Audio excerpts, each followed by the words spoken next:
ये रही महाराज जी की कुटिया।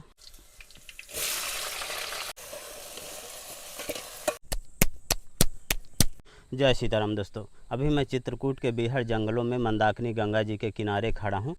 चारों ओर से हरा भरा और बीहड़ घनघोर जंगल देखेंगे और इधर सामने की तरफ आप ऊंचा पहाड़ देख रहे हैं। इसी पहाड़ के नीचे महाराज जी की कुटिया मंदाकिनी गंगा जी के दूसरी ओर पड़ती है।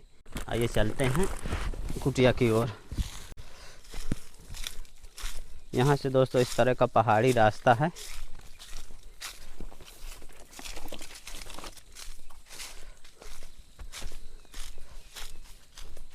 रास्ते के दोनों ओर से हरे भरे पेड़ पौधे देखने को मिलते हैं।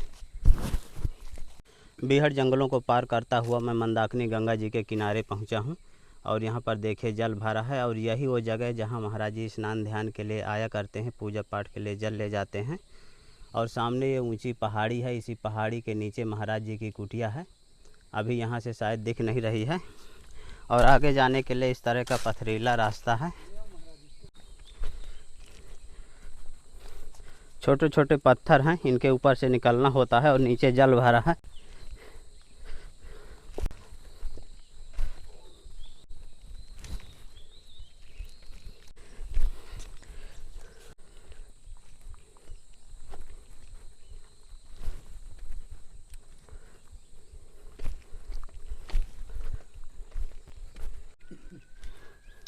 दोस्तों मंदाकिनी गंगा जी को पार करके दूसरी ओर आ गया हूँ और महाराज जी की कुटिया सामने दिखाई देने लगी है।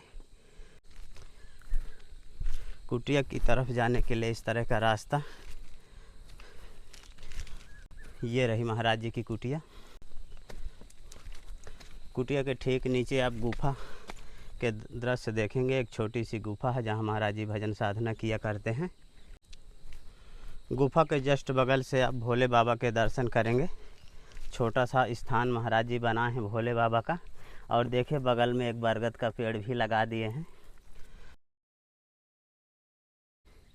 और यह शायद बेल का पेड़ है। बेल के पेड़ के नीचे भोले बाबा विराजमान हैं। कुटिया के बिल्कुल नज़दीक आ गया हूँ, थोड़ी चढ़ाई पड़ती है। ये रही दोस्तों महाराज जी की बिल्कुल छोटी सी कुटिया। कुटिया के ऊपर आप बड़े बड़े पेड़ देखेंगे और इधर ऊंचा पहाड़ देखेंगे। चारों तरफ से जंगल ही जंगल है। जय जय सीताराम महाराज जी। ये दोस्तों महाराज जी का धूना है। महाराज जी अपनी कुटिया में विराजमान है। यहाँ महाराज जी की सामग्री रहती है और बक्सा वगैरह महाराज जी का रखा है। यहीं पर महाराज जी पूजा पाठ किया करते हैं।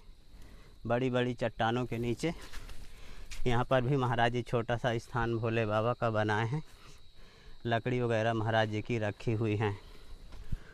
महाराज जी आपका धूना 24 घंटे इसी तरह जलता रहता है? हाँ जलता रहता है। महाराज जी इतनी तेज़ गर्मी पड़ती है, आँच नहीं लगती है आपको? लगती है, थोड़ा बहुत लगती है, लेकिन हमारा क्या है, धूना में बैठना हमारा नित्य का काम है। अच्छा, तो इसलिए हमें गर्मी भी महसूस हो लेकिन यहाँ बैठना ही पड़ता है हमको।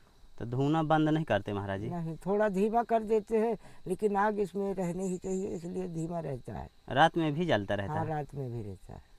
महाराज जी सुबह कितने बजे से भजन साधना शुरू हो जाती है? सुबह हम 5 बजे से अपना पूजा पाठ करना चालू कर देते हैं। हाँ। और फिर अपना इधर की क्रिया की और भजन में अपना आसन में बैठ के भजन अभी कर रहे थे, तो तुम्हारे आने से फिर हम लोग यहाँ नीचे आ गए। अभी तक आसन में भजन हो रहा था ना। आसन महाराज जी किधर है आपका? यही है, हम आसन में बैठ के महाराज जी गुफा में नहीं जाया करते? गुफा में वहाँ बैठते हैं हम शाम के टाइम। दोस्तों महाराज जी की कुटिया देखे जंगली छूल के पत्तों से और लकड़ियों से मिलाकर बनाए हैं।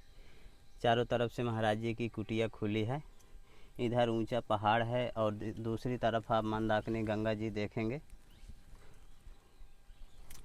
महाराज जी आपकी कुटिया चारों तरफ से खुली है, खूंखार जानवर यदि आ गए तो फिर क्या करते हैं? फिर हम लोग बस भगवान का ही सहारा रखते हैं, ठाकुर जी का, उन्हीं से ही पूरा निवारण होता है, तो जानवर नहीं आता, दूर चला जाता। महाराज जी पहाड़ों से भी कुछ फल फूल मिल जाता है इस समय? गर्मी में ये बेलपत्र का फल हो गया, और जैसे तेंदू बोलते हैं जिसको ना, हाँ हाँ। वो हो गया, और इस तरह मतलब कई 4 चिरौंजी जिसको बोलते हैं, हाँ।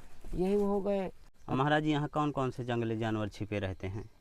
शेर, भालू और चीता, हिरन, और ये जितने भी हैं, मोर पंख, ये हर पेड़ हर जीव है यहाँ पे। और पहाड़ के मध्य में ये महाराज जी की बिल्कुल साधारण सी कुटिया बनी है बड़े बड़े पेड़ों के नीचे। महाराज जी अभी पेड़ों में पत्तियां नहीं आई यहाँ पर? हाँ, कहीं कहीं किसी किसी में आ गई हैं और कोई कोई में अभी तो एक भी नहीं आए हैं। महाराज जी आपकी सेवा में भिंडी है और महाराज जी आलू हैं। ठाकुर जी का पूजा पाठ करने के लिए एक लोटा है और महाराज जी एक गिलास है और महाराज जी आपकी सेवा में एक घंटी है। बढ़िया महाराज जी। हाँ जी। महाराज जी आपकी सेवा में आटा है, महाराज जी मूंग की दाल, चावल है महाराज जी आपकी सेवा में, और महाराज जी ये सरसों का तेल, महाराज जी आपकी सेवा में तिल का तेल है और चीनी है महाराज जी, गुड़ है, ठाकुर जी के लिए अगरबत्ती, सब्जी मसाला। ये महाराज जी आपकी सेवा में चंदन है, इसमें पीला है सफ़ेद है और ये चंदन का डिब्बी। महाराज जी आपकी सेवा में छोटी सी भेंट। आपको भगवान ठाकुर जी सदा सुखी रखे। ओम नमः शिवाय। जो भी मिले रूखा सूखा उसको आप पा लीजिए और उसको पाने के बाद थोड़ा बहुत हरि का गुण गाइए बैठकर, किसी भी समय क्षण निकालिए और उसका सुख उसका आनंद देखिए। दोस्तों महाराज जी अपनी सामग्री रख रहे हैं। बक्से के ऊपर एक बड़ा पत्थर रख देते हैं जिससे बंदर उनको हटा ना पाए। हाँ भाई, क्योंकि रखना पड़ता है। इसमें महाराज जी अपनी राशन सामग्री रखते हैं और इसमें अपना कपड़े वगैरह रखते हैं। पूजा पाठ भजन साधना करने के बाद महाराज जी प्रसाद बनाने के लिए जा रहे हैं। महाराज जी दोपहर में ही प्रसाद बनाया करते हैं। महाराज जी आज क्या क्या बनाएंगे? बस टिक्कड़ बनाएंगे और सब्जी बना देंगे। अच्छा, बस यही बनाएंगे क्योंकि धूप है और इतना ही हम खाते हैं। आलू भिंडी का साग और टिक्कड़। हाँ बस ये। महाराज जी सब्जी काटने लगे। महाराज जी की भिंडी प्रसादी कट गई और एक आलू भी काट के डालेंगे इसी में। महाराज जी धुने में भगोना चढ़ा दिए। पहले महाराज जी की सब्जी पकेगी, इसके बाद टिक्कड़ सिद्ध होंगे।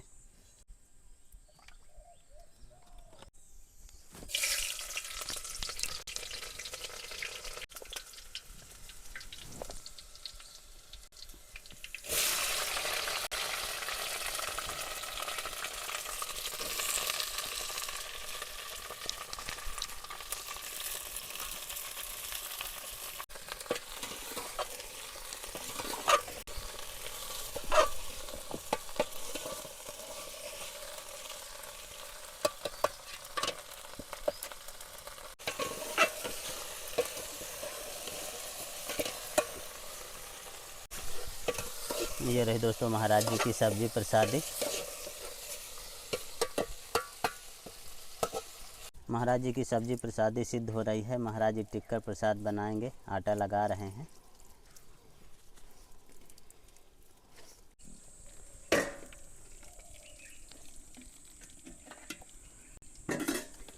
फाइनली दोस्तों महाराज जी की सब्जी प्रसादी सिद्ध हो गई। महाराज जी 24 घंटे में एक ही बार बनाते हैं? हाँ, एक बार बनाते हैं हम और एक ही बार पाते हैं भोजन। अच्छा।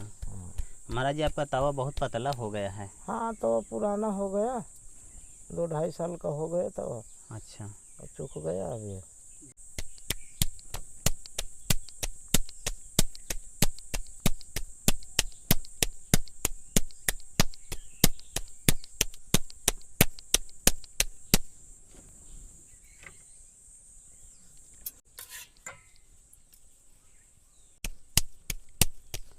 तो देखिए दोस्तों किस तरह से महाराज जी हाथों से पो कर बना रहे हैं मोटे मोटे राम रोट टिक्का।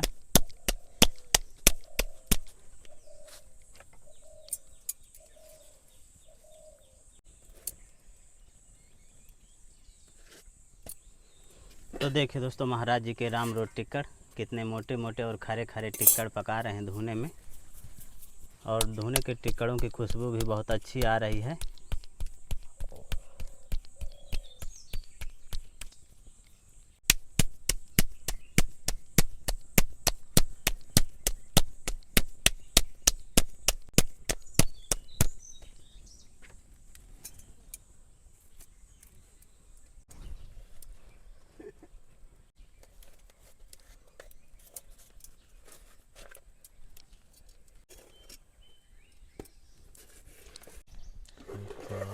फाइनली दोस्तों महाराज जी का प्रसाद बन के तैयार हो गया।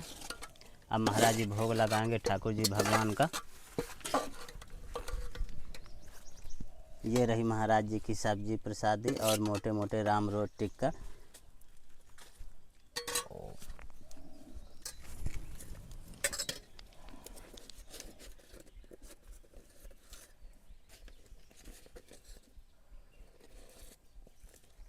ओम हरि जय हो मैया।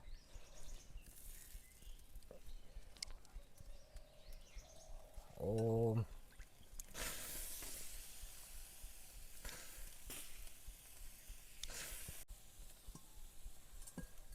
यही वो जगह है जहाँ महाराज जी स्नान ध्यान किया करते हैं और पीने के लिए यहीं से जल ले जाते हैं। बड़ी बड़ी चट्टानें हैं और नीचे अभी जल भरा है। हालांकि गर्मी के सीज़न में जल कम हो जाता है। तो देखा दोस्तों किस तरह से महाराज जी बीहड़ जंगलों में बिल्कुल अकेले रहकर बरसों से भजन साधना करते आ रहे हैं। दोस्तों संतों की तपस्थली के वीडियो आपको कैसा लगा आप हमें कमेंट में ज़रूर बताइएगा। जल्द ही मिलते हैं एक नई जगह एक और नए वीडियो के साथ। तब तक के लिए कामतगिरी जर्नी की ओर से आप सभी को धन्यवाद।